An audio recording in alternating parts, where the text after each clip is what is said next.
thing about U.S. tanks, which did indeed have a reputation for breaking down. They are now, in some respects, in an optimum circumstance because they are getting infinitely more care and more service and more tension on a 24-hour basis than they have probably ever had before. Now, the President is going to come to the White House briefing room in about 30 minutes from now to talk briefly to the nation about this new dimension of the war in the Gulf. We will be back in just a moment. ABC News coverage of the Gulf War continues in a moment.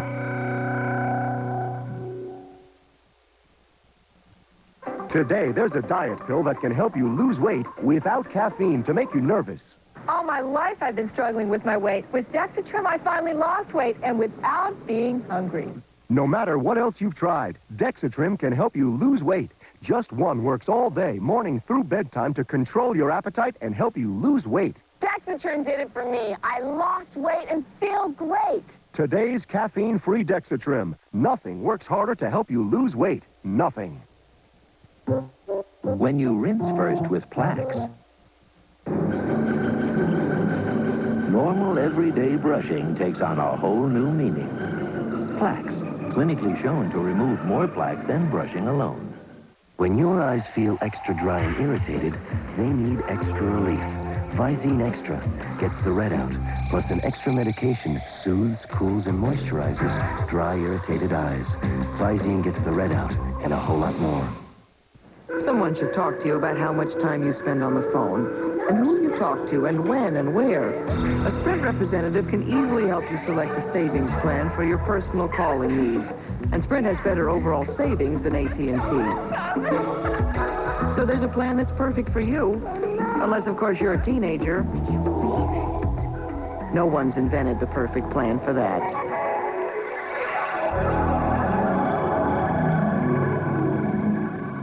Don't hurt your hair. Moisturize with Alberto. Don't victimize. Moisturize. Don't agonize. Moisturize. Moisturize with Alberto Mousse for hold with softness. And try our gel, spritz, and spray. I love my boyfriend, but I go out with Alberto. When it's heartburn,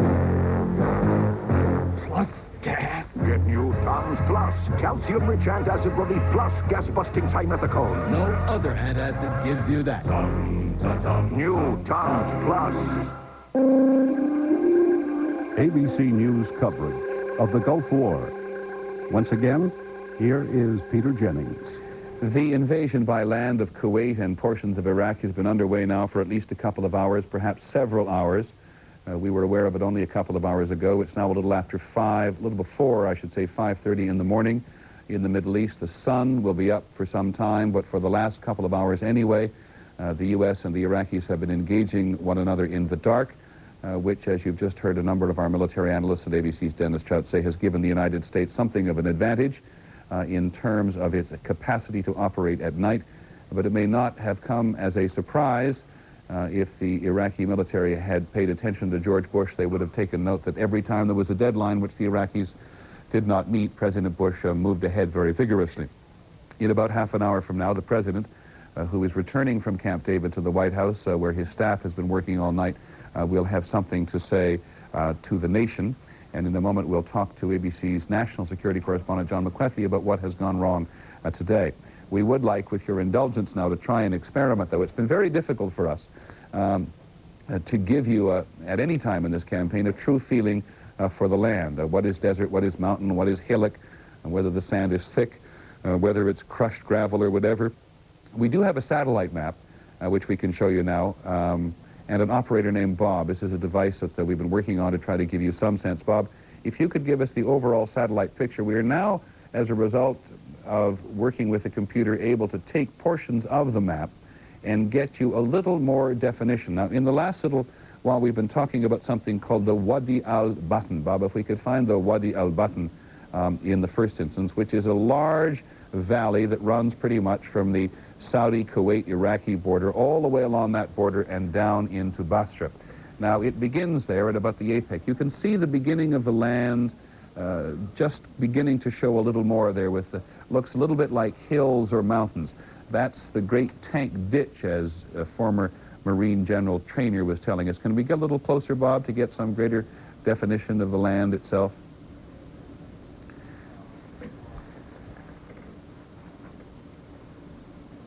Now, this gives you just some sense. Bear in mind, this is a satellite picture. We haven't been able to get out there with our cameras, but it gives you some kind of sense of the desolation here and the fact that this is not all flat. Now, Bob, if we could go to an overall picture and show us how you measure a distance. Part of this campaign, as everybody has said this evening, will be to get from that point where Kuwait and Iraq and Saudi Arabia meet all the way around the corner at the left side towards Basra there. So how far do tanks and men have to go if they wish to encircle the troops in Kuwait?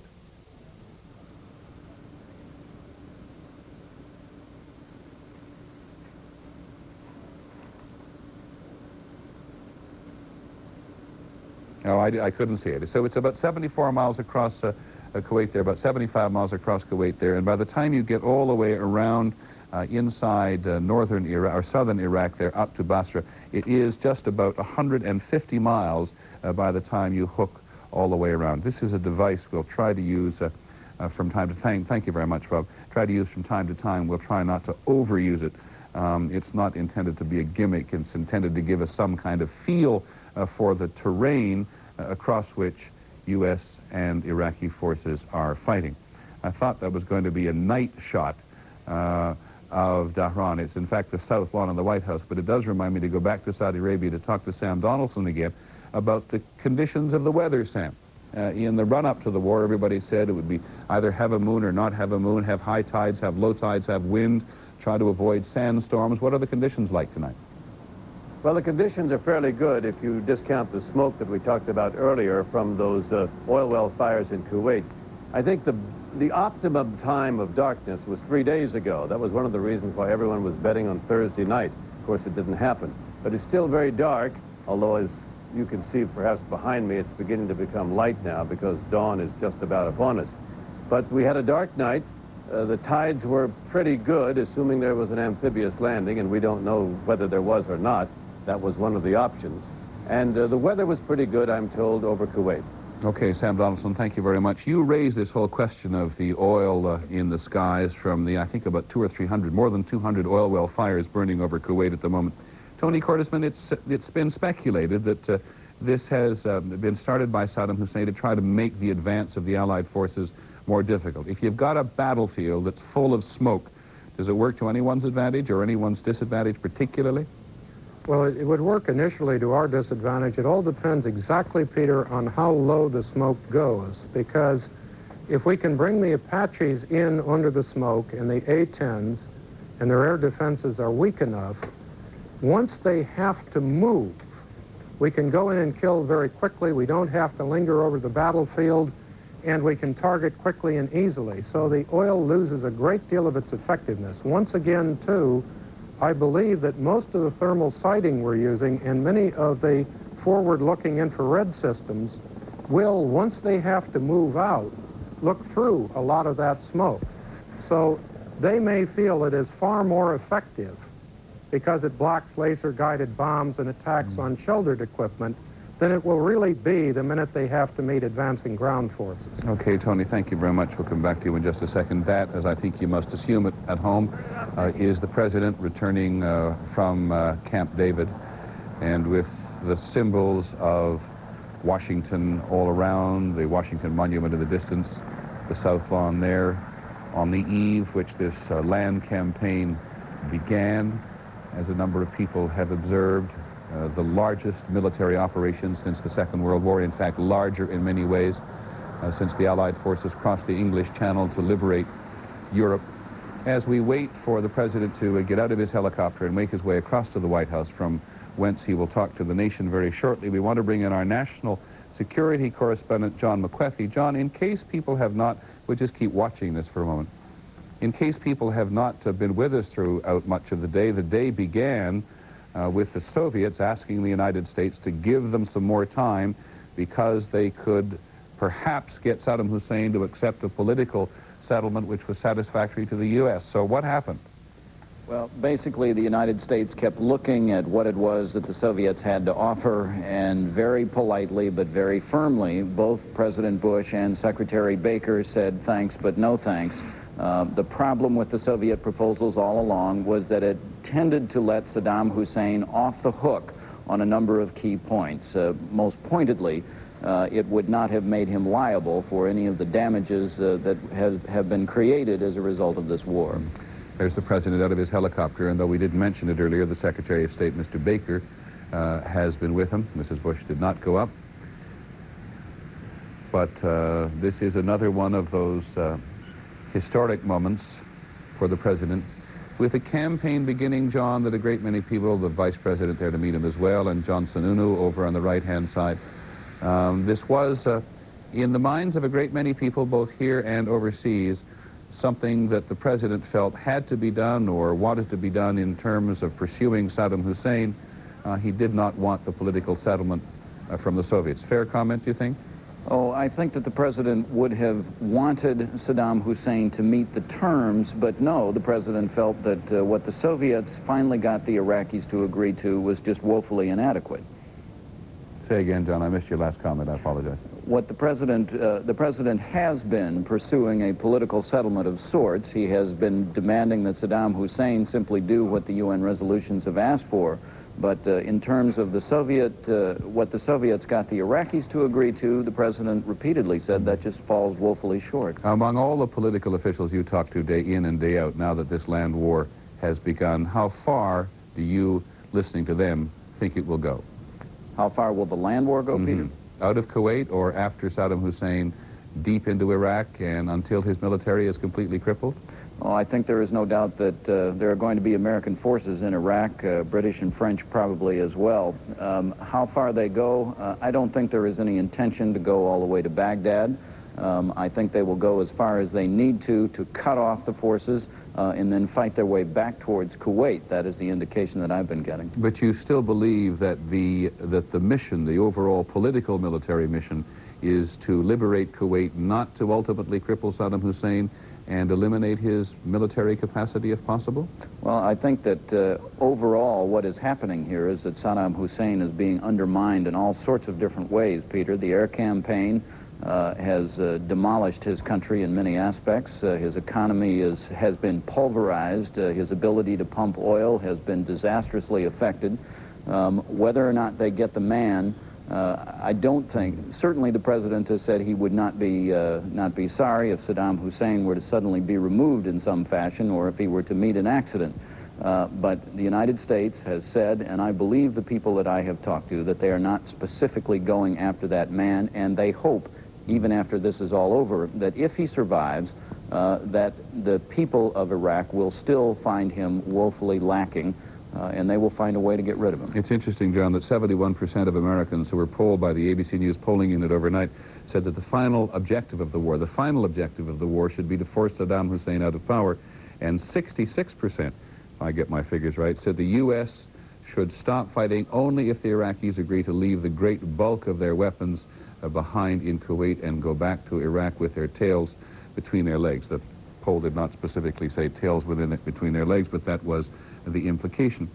John, earlier today, Evgeny Primakov, the Soviet envoy of Mr. Gorbachev, said that he thought it would be enormously difficult now, almost impossible, ever to get a political settlement once the war had begun. Is that also the view of the Secretary of State?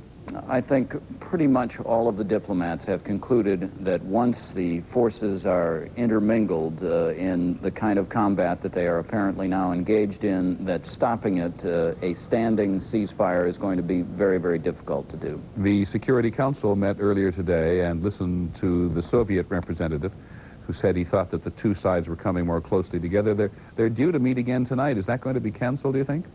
Well, I think they're probably going to go ahead and meet, but that is increasingly becoming a sideshow now, Peter. Diplomacy is being replaced by combat, and diplomats can continue to talk, but I think that they have now been pushed off to the side. Okay, nonetheless, thank you, John. Let's turn very briefly to our sideshow. It was ABC's David Ensor, I didn't realize, was down at the United Nations. David, are they going to meet again, and what must they think now that the land war has begun? Well, Peter, they are planning to meet again. It's scheduled for 10 o'clock, but I think a lot of these ambassadors are going to be watching television at that hour. It'll probably start late here. It usually does. It's just going to be a meeting, basically, to talk. This is a talking shop, but unfortunately, diplomacy and talking are pretty much of a sideshow at this point, and they realize that here. I was talking to one senior American official who was saying that this place will really become important again when the Iraqis decide to give in. They're going to have to communicate that here to the UN Security Council. It will then be up to the Security Council to decide when and if the resolutions that were passed here, all 12 of them, have been met in some way, or whether some of them can be shelved. There are a lot of questions that will be raised. There's reparations, endless other issues. But David, just for now, because you and John McCarthy both made the point, it really is a sideshow at the moment, so we don't want to stay with it too long. But what's the mood like over there? People must be devastatingly disappointed that it's had to come to this, even though the Security Council gave the United States the authority to go ahead militarily. Well, that's right. And, you know, diplomats have a professional interest in diplomacy working. It hasn't. They don't like that, especially those from the countries that were somewhat sympathetic to Iraq, Yemen. India has been pushing very hard to try and put things on the record against a ground war. There are a lot of people who are very sad. There's a kind of a grave atmosphere here. At the same time, the Americans and the British are saying, this is not where the action is. We're going to listen. We're going to be polite. We're not going to talk, and we're not going to allow anything to happen here. The action has to be now in the Persian Gulf. Okay, David, thank you very much. Just one more question to John McCarthy about today. John, in the wake of today and everything that's happened between the Americans and the Soviets, what's the state of U.S.-Soviet relations? It's still okay, isn't it?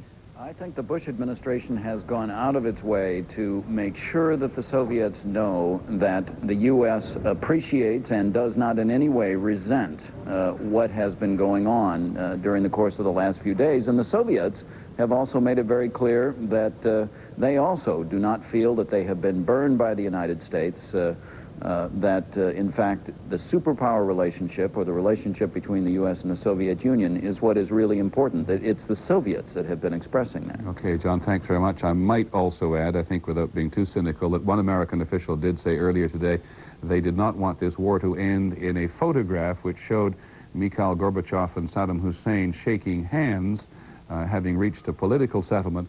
They wanted this war, as so many Americans and so many people in so many places have wanted this war to end, with the humiliation at the very least of Saddam Hussein. The President, in about 15 minutes, will be back in a minute or so.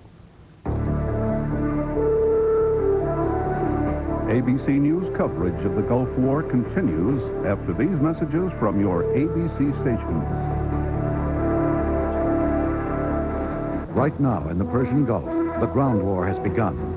Stay with the experience of ABC News, monitoring the war and the world 24 hours a day. Rockets, like the multiple launch rocket system or the JTACMS. Stop for a second. The multiple launch rocket system. Useful for what? What distance? What are its targets? I think we actually even have some video of it. While you're talking, we'll show it if we can find it. Go ahead. Peter, it can fire in excess of 40 kilometers. Each rocket can drop minelets that can cover an area the size of a football field and virtually halt any kind of military action. The bomblets can kill both personnel and armor. The JTACMS range is classified, but it can go even further. And these area weapons can attack Iraqi forces the moment they move. So there is no real close engagement at the moment. Those are the multiple launch rocket systems we are looking at on the camera. So you're still fighting the enemy at some considerable distance, right? Wherever you can in the air-land battle, you want to bypass the enemy and strike him at ranges beyond line of sight. You can do this with aircraft like the A-10, the F-15E, with helicopters like the Apache or the Cobra, with weapons like this which have a devastating impact when they land. When we do get to close ranges, as General Trainer has pointed out, and it's a critical point, sooner or later you do get to close ranges, then we have the advantage in terms of tank range and also artillery targeting. Stop for a second, Tony. I want to stay with something you brought up just a moment ago, which was helicopters. When you refer to the 1st Air Cavalry, for example, these days, you were referring, obviously, that the helicopter, which was really came into its own in the Vietnam War, is now being used in an even wider way, isn't it? Much more widely. Actually, anyone who served in Vietnam has no idea at all of how modern air cavalry works. It's a mixture of assault helicopters carrying troops with anti-tank guided weapons, with relatively heavy infantry weapons, plus attack helicopters which can kill tanks at ranges of 4 kilometers. And as we see the Apache on the screen, That has not only the Hellfire, but cannon and rockets. What's the Hellfire? The Hellfire is a system which can kill at ranges in excess of 4 kilometers. Once you've targeted it, it is a fire-and-forget weapon. You don't have to guide it exactly to the target. What does it go after, heat source? It goes, well, actually, it goes after whatever you targeted it on, Peter, right, because you can use a number of different sighting mechanisms. It is probably the most lethal single anti-tank weapon in our inventory, except for some versions of the Maverick, which is an air-launched missile. So what you have now is you have tanks and armored personnel carriers and the Bradley fighting vehicles moving on the ground, carrying the infantry. Mm-hmm. The infantry walking behind the tanks in any way, shape, or form as they did in all the World War II movies? I'm sure our infantry has not forgotten how to walk, Peter, but it moves inside the Bradleys, inside another system called the M113. Mm-hmm. It is much heavier in terms of firepower. It carries anti-tank weapons like the TOW. It carries relatively heavy ordnance. The actual vehicles are equipped with cannon. So, and I don't mean heavy cannon, but often 25 millimeter or similar weapons which can destroy the Iraqi light armored vehicles.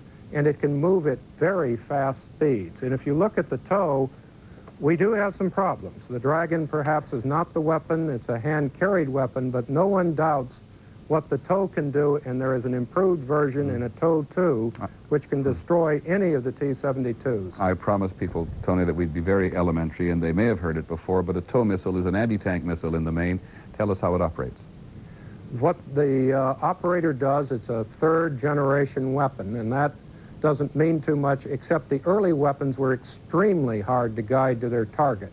With this weapon, what you do is you just have to keep the sight on the target, and the missile automatically flies to where the target is, and it's wire-guided, isn't it? It is a wire-guided weapon, but it also has an infrared link, and this might be a problem, Peter, because the French sold the Iraqis very large numbers of countermeasures to the TOWs because it was in the Iranian inventory. You know, you raise an interesting point here, which I'd like to come back to in just 1 second, in terms of how much each side has benefited from the other side's technology.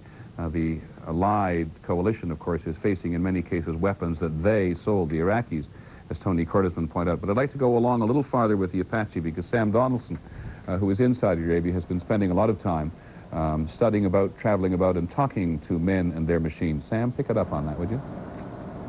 Well, Peter, Tony spoke so admiringly of the Apache, and properly so. We're going to show you some Apaches in combat about a week ago. They're from the 11th Aviation Brigade. You're looking at them at night.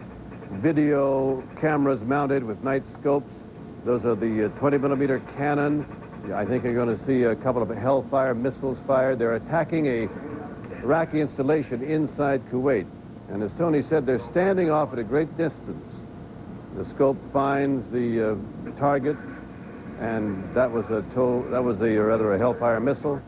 These Apaches have been used certainly tonight, I feel certain. They're all up and down the border, and they're devastating, really. Okay. They're real tank killers. Very devastating, too. The Hellfire is about a $500,000, $500,000 missile. You could go on forever about how much things cost and how much it costs to kill things with certain things. Kill being this military lingo we pick up and use with such sterility in many cases these days. But one U.S. commander was relieved of his command this week because he was the one who, leading an Apache, fired in the dark on what he thought was an Iraqi target, and of course hit Americans instead, and another handful of Americans were killed by friendly fire. And as a result of that, just giving you some impression that accuracy is not always what people think it is, that there is human error, it was Americans who died in that case, not the Iraqis. Tony, come back and talk a little bit more. In fact, let me jump on to General Traynor for a second in Boston. General Traynor, we're talking about the air-land battle. At the time that the infantry and the mechanized brigades are moving along the ground, other forces, of course, are trying to jump over or bypass the Iraqis' initial defenses and get in behind them. How do they do that? Let me first correct a misimpression that may have been left with the viewers. The 1st Cavalry Division of the U.S. Army is not a helicopter organization. It's an armored division, right? It's an armored division. The helicopter division of the U.S. Army, and it's in Saudi Arabia, is the 101st Air Assault Division. But now getting to your question. That's the journalist in you, General Trainer, right? Yeah. I should say General Trainer, who was a Marine general, then went on to become a journalist, so he's doubly potent in this regard, sir. Go ahead. The way the U.S. forces like to fight is in what they call a combined arms operation. And by that, I mean they make use of tanks, infantry, artillery, helicopters, and fixed-wing aviation, putting it together an amalgam to bring firepower and maneuver against an enemy. So you have your artillery firing at the enemy, your air coming down and attacking him, both with helicopters and with fixed-wing aircraft. And then you have your armored forces and your infantry forces in armored vehicles moving against the enemy. So you put this whole combination together in the battlefront. In addition to that, you can put your helicopter forces well deep into the enemy's support area. And normally what you try to do is go after critical locations that become intolerable to the enemy. For example, crossroads, where if the enemy is going to try to reinforce or withdraw, you have him blocked. So you put this sort of combination together with an exquisite command and control process, which depends upon modern technology, computers, as well as radios. And you, generally speaking, try to stay one step ahead of your enemy so that he has great difficulty in reacting to whatever you're doing. And when he does react, he's probably a little too late in doing so. You talk as if this has been done before. Has this ever been used before by the United States? Not in combat. You've had bits and pieces of this sort of thing done in Vietnam, where the thing tended to mature. But most of all, it was designed to fight a defensive battle in Europe, and it was practiced out mostly at Fort Irwin in California by the Army, which just incidentally happens to be a desert. But the whole approach was fundamentally a defensive type of operation against the Warsaw Pact attack in NATO, but it obviously has offensive application. Just one more question for you now, General Trainer. By the way, I think we also need to get your microphone mixer. Perhaps it's only my ear, but it seems to be crackling. You were talking, and Sam Donaldson was talking earlier, about something called the 7th Corps. Now, we have a graphic of everything that's in the 7th Corps. Tell us what the Corps is and what it's made up of. Well, I assume that your composition is correct. I don't know that for a fact. Okay. Okay, a Corps is simply a headquarters organization. It's commanded by a 3-star general. And by definition, a Corps is an organization that is made up of 2 or more divisions, whether the divisions are infantry divisions or whether they are armored divisions, doesn't make any difference. So the 7th Corps that you're showing on the display would be the heaviest corps that we have in Saudi Arabia. There are other corps. There is the 18th Airborne Corps, which tends to be a lighter corps, which has airborne, air assault, and mechanized infantry divisions in I think it sounds to me a little bit like something we should come back and talk at a little more length than we have now.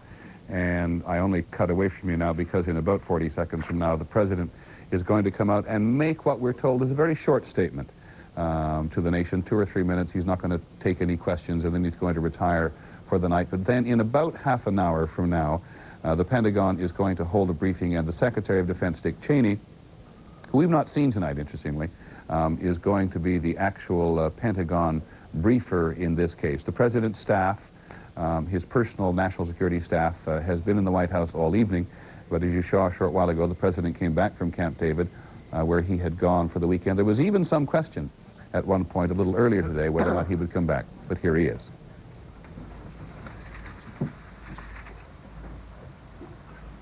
Good evening. Yesterday, after conferring with my senior national security advisors and following extensive consultations with our coalition partners, Saddam Hussein was given one last chance, set forth in very explicit terms to do what he should have done more than 6 months ago: withdraw from Kuwait without condition or further delay, and comply fully with the resolutions passed by the United Nations Security Council. Regrettably, the noon deadline passed without the agreement of the government of Iraq to meet demands of United Nations Security Council Resolution 660, as set forth in the specific terms spelled out by the coalition to withdraw unconditionally from Kuwait. To the contrary, what we have seen is a redoubling of Saddam Hussein's efforts to destroy completely Kuwait and its people. I have therefore directed General Norman Schwarzkopf, in conjunction with coalition forces, to use all forces available, including ground forces, to eject the Iraqi army from Kuwait. Once again, this was a decision made only after extensive consultations within our coalition partnership. The liberation of Kuwait has now entered a final phase. I have complete confidence in the ability of the coalition forces swiftly and decisively to accomplish their mission. Tonight, as this coalition of countries seeks to do that which is right and just, I ask only that all of you stop what you are doing and say a prayer for all the coalition forces, and especially for our men and women in uniform, who this very moment are risking their lives for their country and for all of us. May God bless and protect each and every one of them, and may God bless the United States of America. Thank you very much.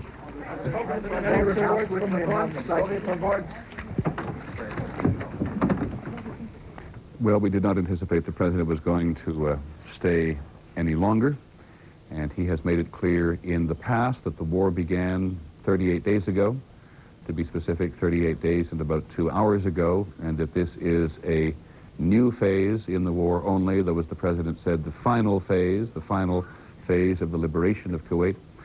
He said that he expected it to be accomplished swiftly and decisively, and that he was confident that swiftly and decisively may or may not be some indication of the level of confidence which the U.S. High Command, both military and political, has in the present situation on the ground.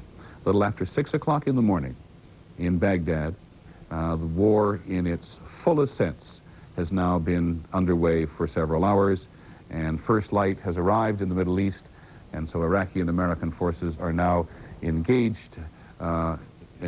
one another in the light of day. At the White House now, perhaps with some sense of the president's mood, our White House correspondent, Britt Hume. Yes, Britt. Well, Peter, I was just going to remark that you're quite correct that his presentation here reflected a high degree of confidence that this could be brought about rather quickly. However, I think you'll probably agree that his mood and his tone reflected a certain gravity. He looked more grave to me than I've seen him in any announcement in this room, or indeed any of the announcements he's made on television. Well, of course, Britt, this is the beginning of that phase of the campaign in which there's no question that it isn't American technology alone which can win the day. There's no standing off any longer, is there, in simply using air power. That may make an enormous difference to the president. That's right, Peter, and the imponderable in this has always been how hard the Iraqis would fight. It is something that there is really no way of knowing. The President's National Security Advisor, General Scowcroft, told a group of us not so many weeks ago when we were asking the question of how long this would take. He said, we really don't know. It depends on how hard they fight, and we won't know that perhaps for days. Britt, we, but a lot of other people have said that the president is not going to settle for anything less than the total humiliation of Saddam Hussein. Are you convinced that that's precisely his thinking? I am, Peter, and I'll tell you why. The president believes, and some people may find this fanciful, that he is, with his coalition partners, writing the rules of a new world order in which instruments like the UN Security Council will be feared and respected in the world, and that when collective security is invoked against a dictator or a lawless nation at any time, that there will be reason for someone to take heed. And I think he feels that if Saddam Hussein is able to slide away from this with any kind of a victory, with a military intact that could threaten the region, that the very wrong signal will have been sent, the very opposite of what he's trying to accomplish. Okay, Brett, it will not come as any surprise to many people that there are people who, when they hear the phrase the New World Order, instantly think that what the United States has brought to the Middle East, or is in the process of bringing to the Middle East, along with Saddam Hussein's adventure in Kuwait, is a new disorder to the Middle East. No other region of the world is so famous for disorder and instability as is the Middle East. But it will be months and perhaps years before the president and his critics are tested on that particular point. A reaction from John McWethy at the State Department. Yes, John? Peter, I cannot help but reflect on what he has just said when he says we have had extensive consultations with our various coalition partners, knowing that he and Secretary of State Baker have been up at Camp David this weekend dealing with the Soviets. You can bet that both of those men have been burning the phone wires, trying to make sure that everyone not only is on board, but is fully apprised, has a chance to express their own views. The way both President Bush and James Baker work is to make people feel not only that they are in this with the United States, but they have a say. And I can almost bet you that that is how the last 48 hours have gone, as they have talked to every single coalition partner that has a soldier over there. Have you detected any wavering? I only raise that, John, at this point because at the beginning, when the president was working the phone so vigorously, was exerting so much time, effort, and influence to get the Security Council unanimity for all of the UN resolutions to expel Saddam Hussein, they had to use considerable inducements in some cases. In some cases, yes, but most of those where they had to use most of the muscle, the political muscle. Or financial muscle. Or financial muscle, right. Those were not the countries that have committed the forces. The main coalition partners in this case have been going in the direction that the United States has been moving since very early in this crisis. Okay, John, thanks very much. By the way, if we can take a look at the map of the Middle East, or should I say of the Kuwait Theater of Operations, as it's called now, we can at least give you some sense. Well, perhaps, no, the one we've been working with a little easier, I think. No, that's fine, I beg your pardon. Give you just some sense here. We're not going to talk very much about the order of battle, as it is called, where various units are, because I think everyone in the country, certainly we are mindful of not infringing on security of operations. And the Secretary of Defense is going to brief the nation in about 25 minutes from now. But from the Persian Gulf, if you could stop right there, all the way west, quite far west, that no particular secret, 250 miles at least out into Iraq across the Kuwaiti frontier, are the forces of Saudi Arabia and Qatar and the United Arab Emirates and the French and the British. And it will come as no surprise and no secret to anybody, because it is not a military secret to know that the Saudi Arabians and even some Kuwaitis and the United Arab Emirates have been operating closer to the Persian Gulf, and they have their job to do. And the British are mixed in with the U.S. Forces, and the French are mixed in with the U.S. forces. But the overwhelming bulk comes as no surprise to anybody to hear it. The overwhelming bulk of effort being made on the ground and on the air is being made by the U.S. Ironically, and people who pay a lot of attention to the Middle East will find it certainly ironic, the Syrians who have begun fighting in this campaign now a couple of hours ago are under the command of the Egyptians. There are people who have known the Middle East for years, thought that is the kind of thing that could never be brought about. But it is indeed one of the things for which President Bush gets enormous credit, having forged this military coalition which has now begun the land campaign.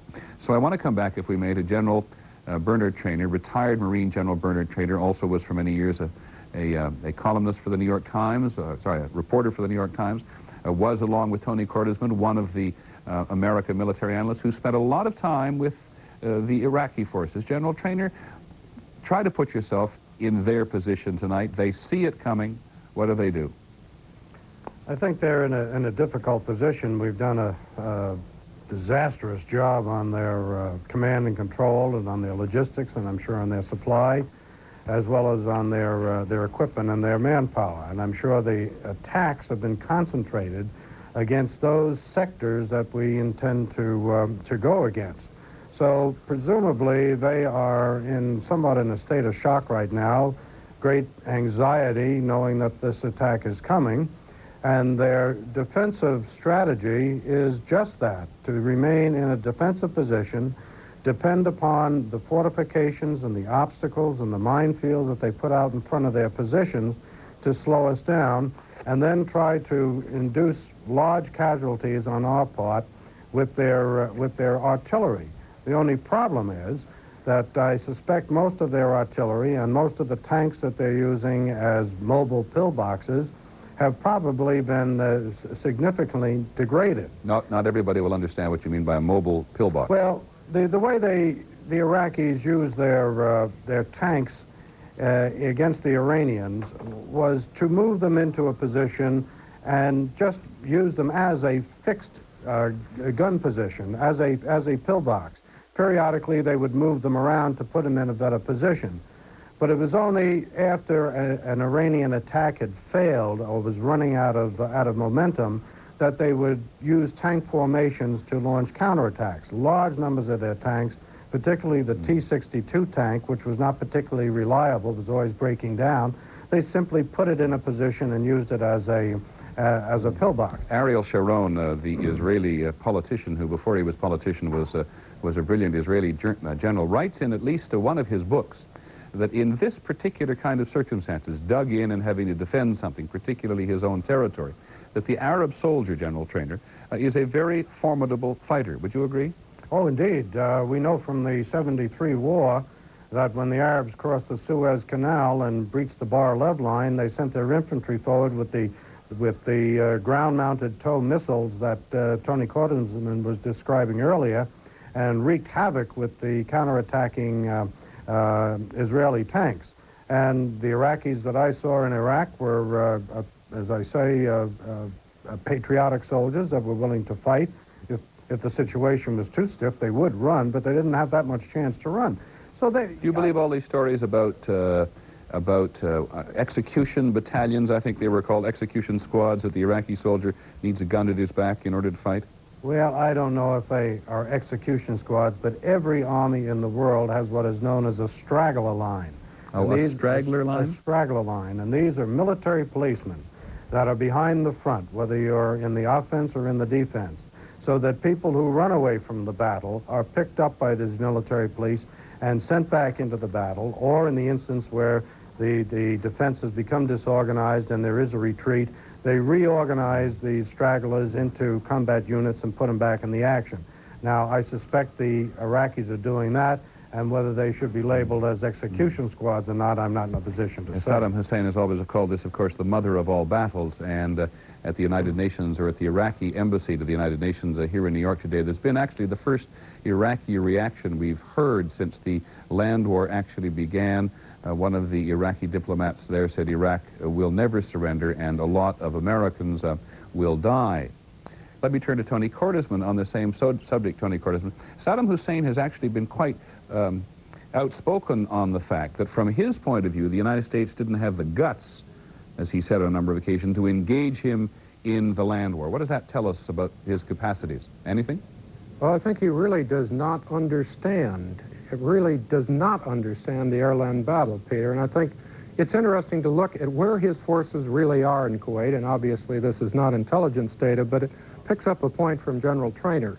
A lot of what we know about defections comes from the low-grade infantry force in this area.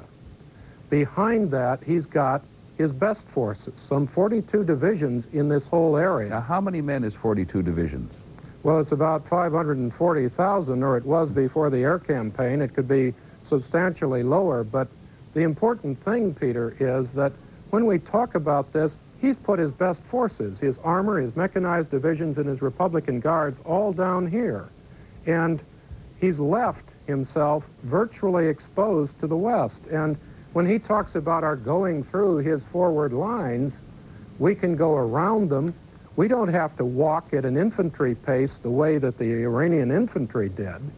Our armor can move through what is a pretty good road net in and out of here.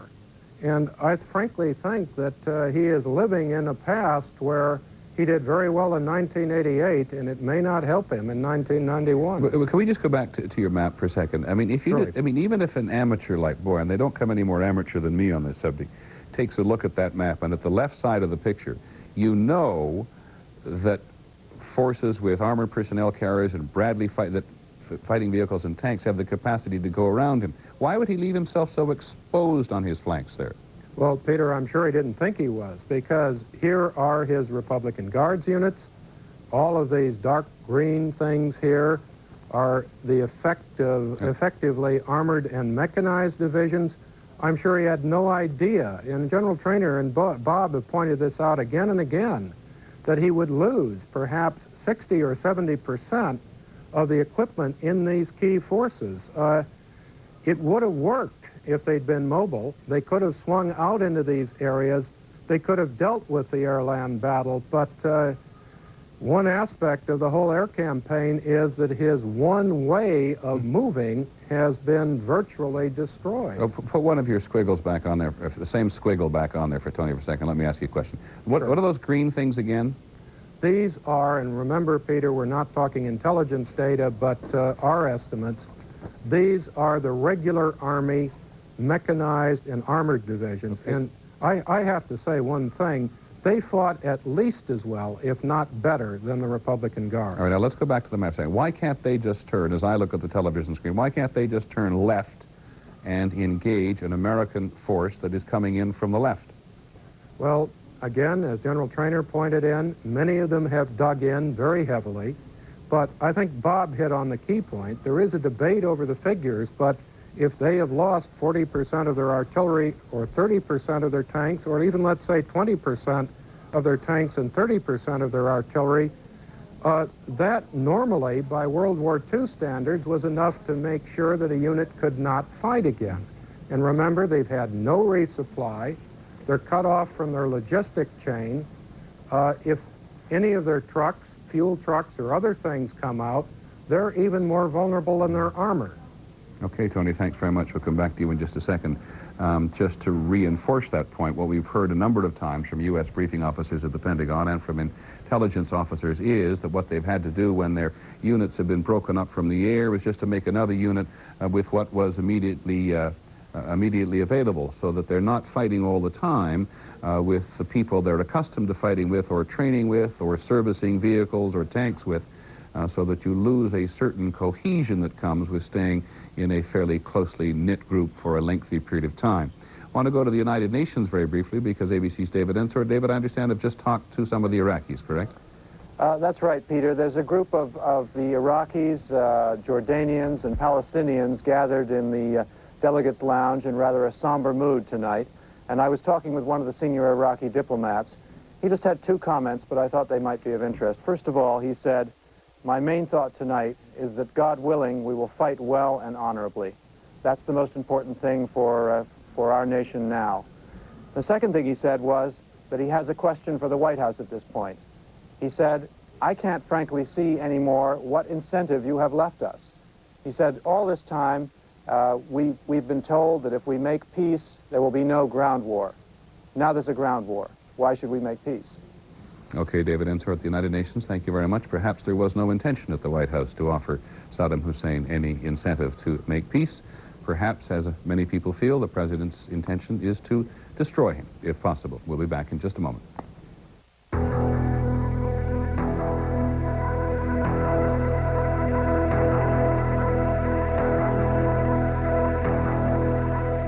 Thank you very much, Pete. Just a short time ago, you heard the President announce that coalition forces of Operation Desert Storm have begun a large-scale ground operation against Iraqi forces inside Kuwait. This phase of the combined air, land, and sea campaign has been carefully planned to force Iraq out of Kuwait with a minimum number of casualties to Allied forces. Up to now, we've been as forthcoming as possible about military operations. But from this point forward, we must limit what we say. We've now undertaken a major military operation. Allied military units are on the move.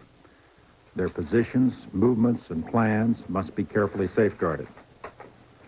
We must assume that the enemy is confused about what is happening on the battlefield, and it is absolutely essential that we not do anything inadvertently ourselves to clarify the picture for him.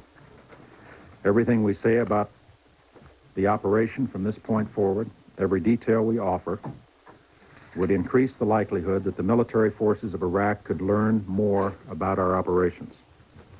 Such information would put military operations at risk. and even the most innocent-sounding information could be used directly against the men and women whose lives are on the line carrying out these operations. We cannot permit the Iraqi forces to know anything about what we're doing. And for that reason, I will not say anything tonight about the operation that is currently underway. We will have nothing to say about it for many more hours. When it is safe to begin discussing the operation, we will do so in as much detail as we prudently can. But for now, our regular briefing schedule here at the Pentagon and in Riyadh is suspended until further notice. I want to assure all of you that we understand our solemn obligation to the American people to keep them informed of developments. But I am confident that they understand that this policy is necessary to save lives and to reduce American casualties, as well as those of coalition forces.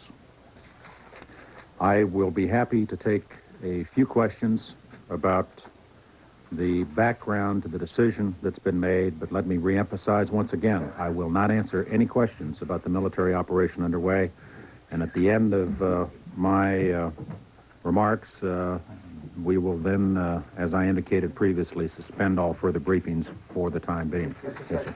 When did the President make the decision to go ahead with the ground war and to give Schwarzkopf the authority?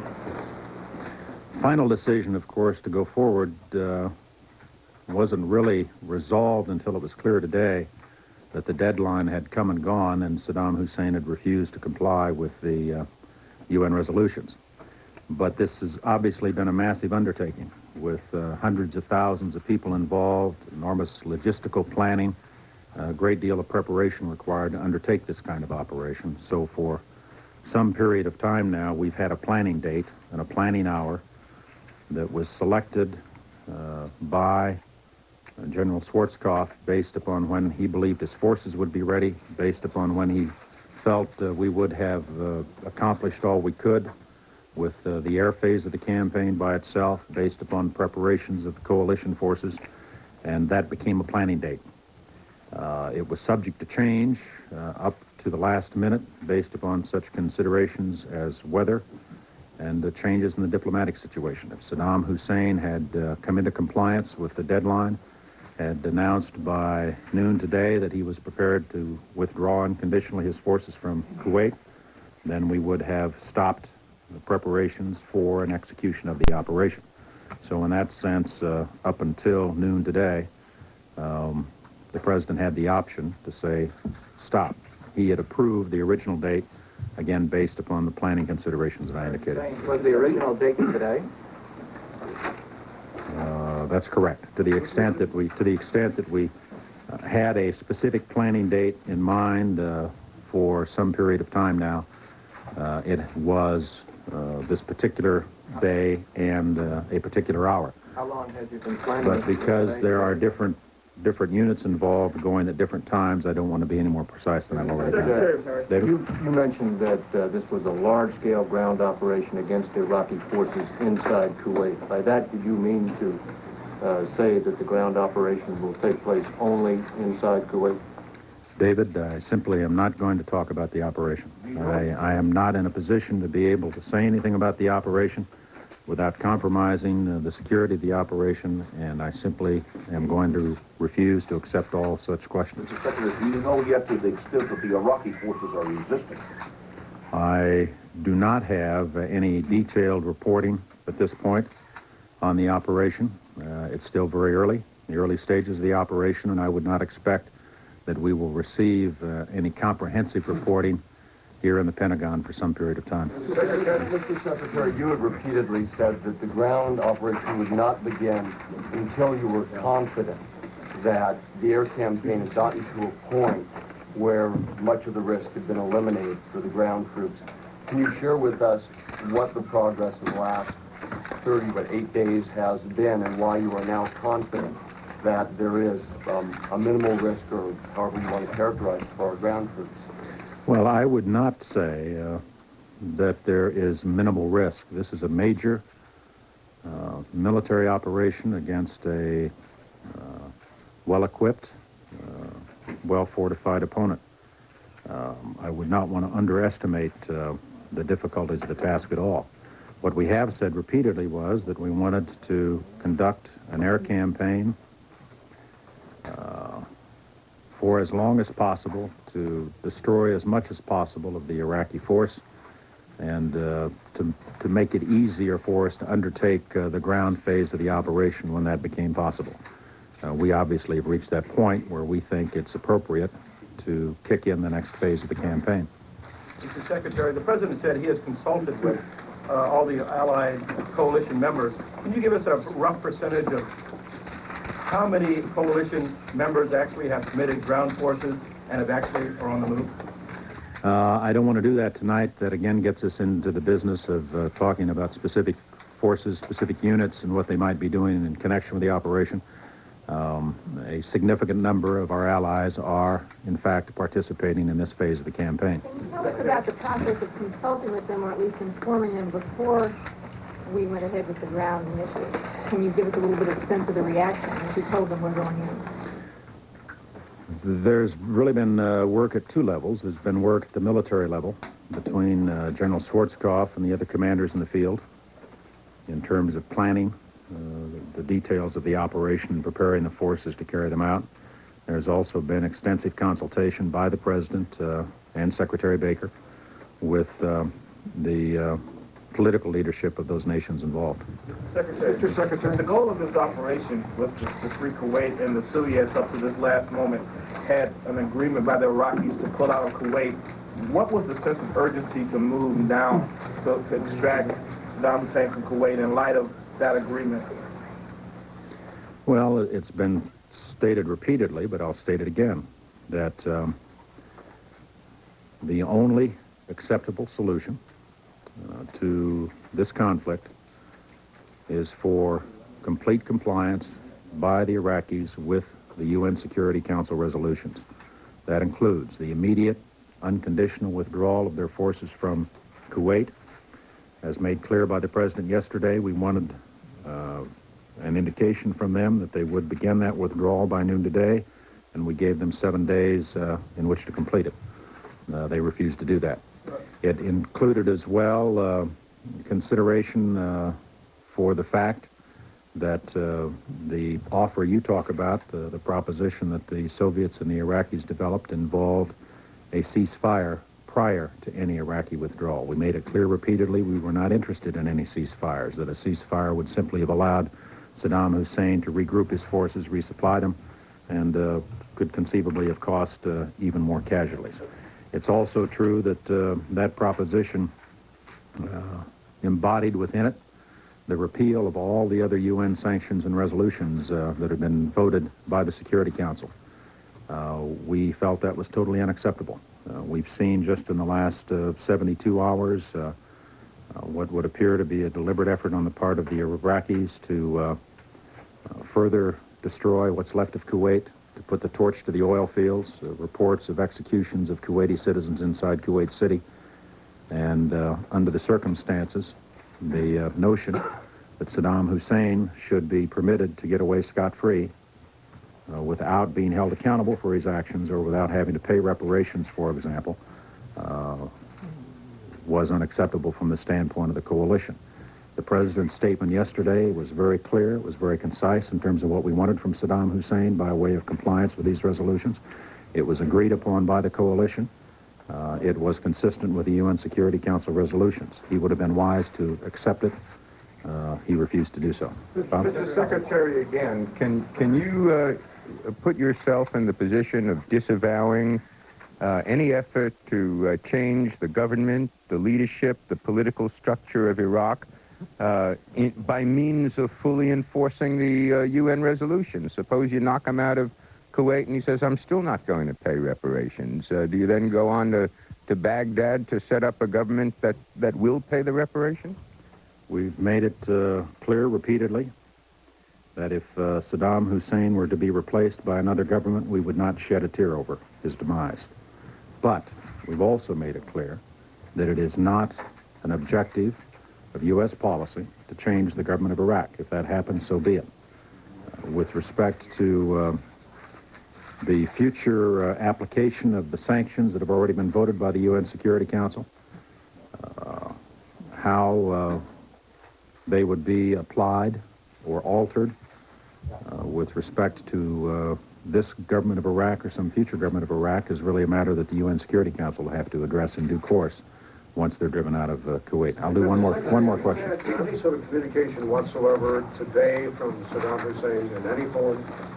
None that I'm aware of. Mr. Secretary. Again, let me, by way of closing, emphasize what I mentioned at the outset, that we recognize we have an obligation to provide as much information as we possibly can to the press and to the American people. But we are currently engaged in an extremely complex military undertaking. The lives of literally thousands of Americans and Allied personnel are at stake, and we simply have to operate on the basis that we are going to, for the time being, put a lid on further briefings about the operation. As soon as it's possible to do so, General Schwarzkopf in Riyadh, General Powell here at the Pentagon, will be happy to provide as much detail as possible about the campaign itself. But that's going to have to await developments. Thank you very much. What time did it start? 10:35, 2 hours since this land campaign began, according to the British, who, from the Prime Minister's residence in London, said that's exactly when it began, 8:30 this evening. The Secretary coming out to tell you, in terms of the military campaign, not much more than we suspect you probably know if you've been watching television or listening to the radio for the last little while. The campaign has begun, the land campaign, on a broad basis, and will continue. There'll also be some discussion, not a lot of it right at the moment, but certainly in the hours and the days ahead, about the information policy of the Pentagon. We don't have an official policy about it here. This business of suspending all briefings now is, you may be interested to know, in direct contradiction to what the Pentagon told us a few days ago they were going to do. They said they were going to go on with their regular briefings. There is, as you know just as well as we do, a very considerable argument in the country now about the relationship between the press and the media. And there are Americans, both in and out of the media, who think that the Pentagon wishes to operate very much in the dark to a far greater extent than it ever has before. And we are aware, any of us who read our mail are aware, that there are a great many Americans who support that position. And we also know, by reading our mail, there are many Americans who think that this is not a good policy. That notwithstanding, it is part of the debate in democracy, but that is the Secretary's position for now. I can only say probably that it's going to lead to some considerable dissension between the press and the military, and again, as always, people will choose sides, some on behalf of the military, some on behalf of the press. There are pools. You may have heard the Secretary, or at least the spokesman, refer to the pools. There are 18, 20, more than 20 military pools out with armed forces in the field where reporters are out representing other reporters in small groups. We simply do not know when information will come back from actual combat units in the field, but for now, we and you are going to live with the rules that the Pentagon has set down, because whether we or you like it, that is what they have decided. Secretary of Defense, the Kuwaiti news agency, has reported within the last several minutes that the Allied forces have captured, and we can take a look at it, I think, on a map, the small island of Failaka, which the Iraqis were using to guard the entrance, really, the water entrance to Kuwait City. It's not too far off the coast. It's an island of considerable, it's not a big island, but it's not a spit and a whistle in the middle of the water either. The U.S. had been bombing it for the last several days, including using what's called daisy cutters, some very devastating bombs. According to U.S. Military briefers over the last several days, there were Iraqi infantry and Iraqi mechanized brigades, that is to say armor on it. But according to the Kuwaiti news agency, the liberation of Jazirat, the island of Failaka, has occurred after the destruction of Iraqi tanks on the island was completed. Now, I just want to correct myself. The British said the land campaign started at 8 o'clock Eastern Time, about 2.5 hours ago, not at 8:30, as I stated.